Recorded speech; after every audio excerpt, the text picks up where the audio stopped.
Our next guest actually came out and said, I want to beat Tom in the playoffs. Ooh. I don't know how or why that quote got taken out of context for sure. Okay, I don't know.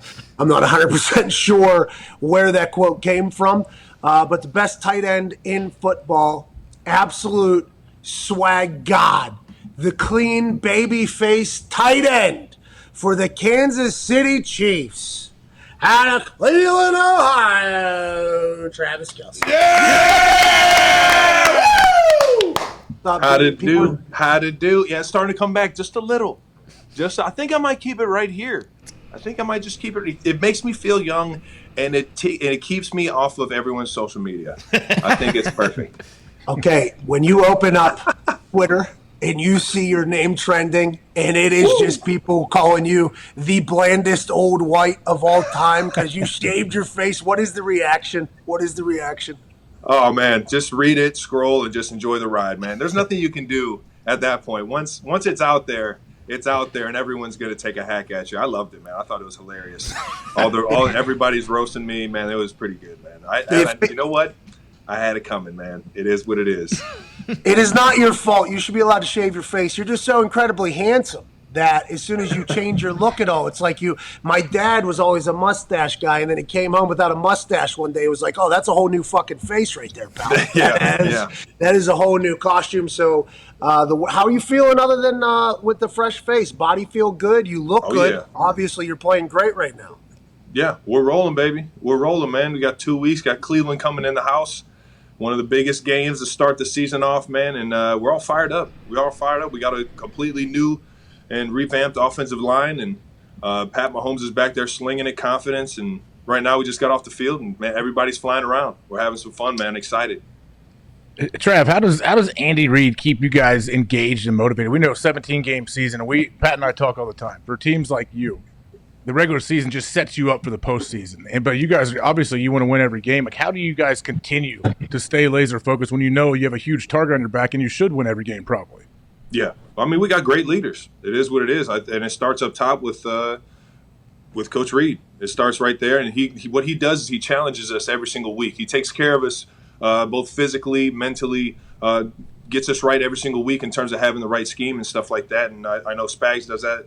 In terms of the schemes and everything, he takes care of the guys on defense. But for the most part, it's just leadership. You got to find a way to motivate grown men to come in, week out, not to get, not to feel any sort of complacent.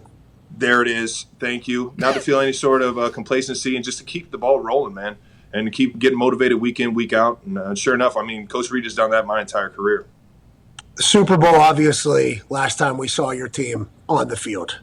Whole different Chiefs team now. You said revamped offensive line, but this is the first time where you guys, seems like since you've got running, and obviously it's a short run the last couple of years, Super Bowl obviously and everything, but the bad taste in your mouth, the off season of everybody kind of, saying, oh, maybe the Chiefs aren't the next team, or maybe the Chiefs can't do this thing. Have you guys used that to motivate yourselves? Has there been any, I had a bad taste in my mouth there. I think that we are going to come out on all cylinders firing, man. We're motivated right now, dog. We definitely got the bad taste in our mouth. We're trying to get some good juices flowing here and get this Chiefs offense back and revamped and scoring touchdowns, because that's what we didn't do in this Super Bowl, man. We didn't give our team a chance. We didn't give ourselves a chance, and we're just fired up right now, man. You guys took that personally, huh? When everybody said you guys stunk, yeah. Yeah, no, I mean, we did. We stunk. But live to fight another day. We get another chance this year to go back out there. Hey, how different is Mahomes now, Trav, from when he first got plugged into the lineup? I know the dude's been making plays since he got in, but how different is his demeanor or anything from day one until now? Damn. You know what? Mahomes is he just keeps evolving. He keeps evolving into a more of a I want to say a mastermind, but that's what it really is he's nonstop trying to think of the next move. And what he does week in, week out in terms of making sure that he's accountable, understanding what defenses, he's really playing chess with the defensive coordinator. And then on top of that, he knows his matchups when he sees them. It's just mentally, he's taking his game to another level. Physically, I mean, he's already one of the physically gifted quarterbacks, being able to throw the ball any which way he wants. It's just seeing him keep developing in terms of offensive mind. That's really where he is right now. Travis, whenever we talk about your team, obviously you have to talk about all the weapons. You know, you got a guy that's legitimately challenging Usain Bolt right now. Okay, Yeah, that guy that's a real conversation too. I'm putting my money on him. Bingo. It's like a real conversation. Yeah, if Tyreek Hill could fucking beat the fastest guy to ever exist. Yeah, like that, and he's great for the ability to stay healthy, explode. I mean, it's unbelievable. But with the amount of weapons you guys have, whenever you go into a game, at what point do you realize, like, oh, this is what they're taking away today? Or does that not really come into play for you guys because of the way the offenses are? Is there games where you line up where you're like, okay, they are doing everything they can to eliminate me today, and you know that? Or is it just kind of, if we do our thing, it doesn't matter what the other teams are doing? A little bit of both. We do feel that, it doesn't matter what you throw out there, we're going to find a way to get open. I know in terms of double coverage, I've gotten the ball in double coverage before, and Pat just kind of hangs and waits till I, make my move to get open or create separation. And I know Tyreek is fast enough to get past two guys. I mean, you could throw three on him and try to see if that stops. But I'd say probably 90% of the catches that he has, he's got two guys around him. He's just an unbelievable route runner now. And you'll see his game evolve even more this year, too, with the type of routes that he's going to be running. And then you just go down the list. Mecole Hardman, Clyde Edwards-Helaire. We got Jet McKinnon, he's coming through, a veteran running back. I mean, it's just it's exciting, man. It's exciting. Then you throw the offensive line out there, and then the four tight ends, man. You gotta watch out for us four tight ends out there running around, scoring touchdowns. I saw a little bit of that in the preseason, and it's just we got weapons across the board, man. We're gonna be keeping you honest all over the field. That offensive line's really come together, huh? Quickly, much quicker than anybody could have imagined, camaraderie-wise, chemistry-wise. What are your thoughts? All of it, man. All of it. It's been a pleasure to have all those guys come in and just be professionals. It's just one thing trying to get the ball rolling, get guys caught up. It's another thing for guys to take ownership and get themselves caught up, and that's what every single one of them have been doing, making sure that they're accountable because they know how serious this team is and how much we have a chance to be able to at least make a run at the Super Bowl again. Yeah, nobody wants to be the reason why you guys don't make it. Nobody wants to do that. Go ahead, Connor. Gil, Travis, you just mentioned the Super Bowl. Obviously, that is the main goal. But how real is the 17-0 conversation in that locker room and trying to do the perfect regular season? I mean, you just got to take it one day at a time. I mean, who goes into a season trying to lose a game? I mean, that's always been the goal, is to win every single game that you play. I think that everybody's taken what Pat said and kind of, put it as a headliner. Well, yeah, just because we probably have a good chance at doing that. We have the players in place, we have the coaches, and, if everybody stays healthy, we have a pretty good shot at it. But at the end of the day, you just got to take it week in, week out, man. You can't think of, whether or not we're trying to win games down the line or anything like that. You just take it week in, week out, play in, play out, and you just make plays when the time's right. I heard you wanted to beat Tom in the playoffs. That's crazy. Yeah, it is because he doesn't really lose that much in the playoffs. But I'm fired up to get after him again if I get the opportunity. That's for sure. It's always I have no control over what that guy does. It's just I'm on the offensive side. I just kind of I just got to go out there and just try and score tutties, man. Any sweet dances? Are you going to taunt anybody? Maybe get some 15-yard penalties afterwards or anything like that? Going to try and stay away from the flags, but never say never. Maybe a few fines. Illegal touchdown dances, maybe a few fines, but I don't think that's helping the team out at all anymore. So go ahead, Ty.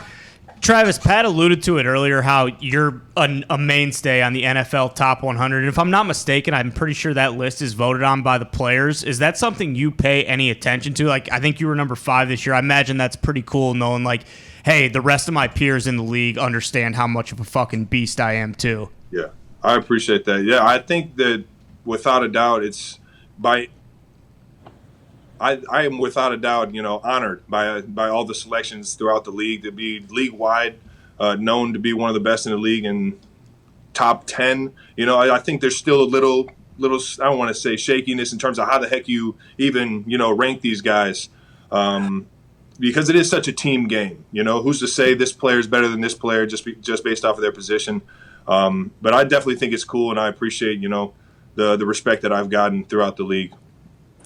Would you be upset if you weren't on that list, like as high? You know, like these Madden ratings. Everybody. Not so much me. I could really care less what guys think of me. But I think in terms of my brother, without a doubt, I'm fired the fuck up. I don't understand. I can't name 10, 20 players better than my brother in the league right now. And they had him sitting all the way at 90 something. And I'm just like, you got to fix this. You got to fix this, man. My brother's been a staple in the league, the best in the league since he's been in. And you can't tell me any different, man. He's got to be top 20, top 25. I said this the other day whenever your brother was sprinting around the lightning-infested MetLife Stadium. You two deserve a lot more credit and the coolest dudes from the same sack conversation. Never gets talked about. I think it's because Jason's over there in that Philadelphia Eagles wasteland right now almost. You know, like the only time he gets talked about is when he and Doug Peterson almost fight each other when Sudfeld comes on. You know what I mean? That's a real thing. Like being in a good situation, especially for a lot of these like public awards and shit, is a massive ordeal. And right now the Chiefs are beautiful in the division. Who do you guys have first? Cleveland? Yeah, we got Cleveland first. They're not in the division, but they are our first game. The first divisional game, I think, will be the Chargers. Okay, so do you guys prepare at all for the divisional opponents because you have to win your division first? Do you think you shape your team at all for your divisional opponents? Do you think that is what Andy Reid is ultimately dead set on, and then you just have to figure out your best matchups for anybody else outside of there? Because your division's very good. They just so happen to be in the Kansas City Chiefs division right now. Yeah, I think that without a doubt, that gets you into the playoffs. So you win the division, obviously that's huge. So that's always one of the first goals on the list is to win the division and make sure that we get a chance to play in the postseason. And we got a really great division this year. I mean, Teddy Bridgewater being named the quarterback, I think is going to give Denver a lot of energy. And then you look across the board and see, you know, what the Vegas Raiders have been doing the past couple years, and the Chargers with the young gunslinger they got. We definitely going to have to bring it every single game. You know, those teams know that we've won the division the past couple years, and they're out to get us right now. But we're well aware of that, and we're just, you know, going to work every single day, understanding that. I think a little bit of preparation is needed in the offseason to focus on the divisional opponents and to make sure that you got that at least in the memory bank and that you've worked on a little bit in the offseason. And that's what we've done here for sure. Hey, so Pat's been on here on the show for a while, trying to I guess call out to whoever he knows to win a sports Emmy. He really wants a sports Emmy now. Oh, you nice. starred in a hit reality show, Catching Kelce. I remember that thing. I'm not sure the network it was on. That was legit. I don't know if Pat's even aware of this. What was that? Was what are you talking about, man? Dude, hold on. Great. Before you even answer. We played against him while that show was being shot, and I actually ran over to him. Mike said, "Who'd you pick? Who'd you pick?" It was in. I was so happy for you. I love that show. That show is in the past, baby. And it was fun while it lasted, man. I'll tell you what, it was a hell of an experience, man. 50 girls. It's about 3 weeks max in terms of airtime, and it got pretty wild in that house around those ladies. But all the girls were cool as hell, and it was just it was fun. But I don't think I could ever do reality TV ever again, man. Are you in? It got a little wacky.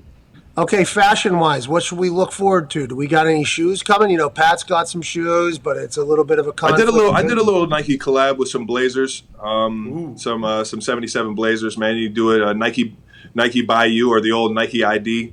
You can customize them yourself. You can get a little inspiration from a few that I made. But you know, I'll keep my fingers crossed. Maybe if I get top 5 again next year, Nike, consider getting a nice little trainer or, SB, some type of collab, get some fashion out there, man. Yeah, Nike, let's go. What are we waiting on? Come on. You hear it here, man. The people want to see it. Yeah, the people want it. Get some going. Travis, thank you so much for your time. I hope you make the team this year. Thank you, man. Thank you. Today's the cut, so hopefully I don't get the Grim Reaper tapping me by the time I get out of here, man. Shout out to all the guys that didn't make the team, man. Hopefully you guys find another home, big guy. Yeah, I hope everybody finds the right spot to make $1 billion. I hope everybody's a billionaire. I hope you get a chance to enjoy that Lombardi once again. Good luck. Going to be a tough season, but we appreciate the hell out of you. Ladies and gentlemen, TE1 in the NFL, Travis Kelce. Thank you. See you later. Hey, it's on, big dog. Good to see you. You too, man. Pat. Hey, see it, dude. I saw that fucking show. What do you think this is? What the hell? I mean, I'm shocked. I mean, that was a while ago. What year was that? I don't remember. We played them, though. Yeah, catching Kelce. We played them that year, literally, as it was airing. And in warm-ups, it was after the warm-up when, they come out of the tunnel. The away team comes out of the tunnel and they're just kind of hanging out or whatever. I'm normally out on the field punting balls or whatever. So as they were jogging on, I literally stopped them. I was like, yo, who we picking? Who we picking? 2016. He was like, what? He was like, get out of here, dude. I'm like, all right, we hadn't known each other at that point. Yeah. I was like, all right, I apologize. What year was that? it? Is so that 2016. does not surprise me. Like, I would expect you to do that. That's what's amazing. Like, I would have loved to have watched that play out.